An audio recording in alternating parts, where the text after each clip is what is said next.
And now to that crisis on the U.S. border with Mexico. We have shown you the pictures. A giant wave of young children, tens of thousands of them, many without their parents, trying to cross into the United States.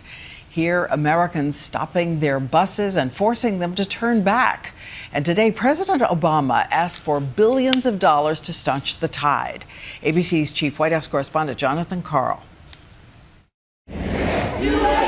With anger over the border crisis at a boiling point, we have to stand up and fight. The White House today asked Congress for $3.7 billion to deal with the flood of unaccompanied children coming into the United States illegally. Nearly half of the money would go to care for the children while they await deportation hearings.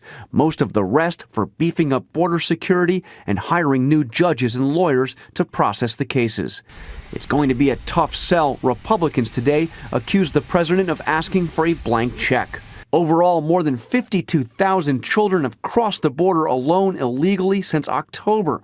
The White House has refused to say how many of them have been deported. I don't have a specific number in front of me, John. There are a couple of things. I've been asking this for a couple of weeks. I know. But it's a pretty small number, right? I mean, not many are showing up for their hearings, right? I don't have the number in front of me, John. But President Obama travels to Texas tomorrow for political fundraising in Dallas and Austin. But he will also meet with Texas Governor Rick Perry.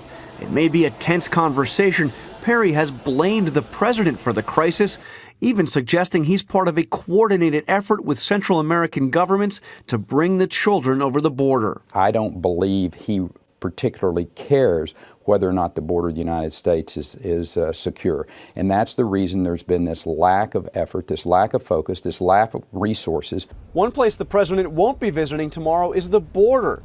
Despite intense criticism from Republicans and even some Democrats, the White House says the president doesn't need to go to the border because he's been there before and is fully aware of what's going on.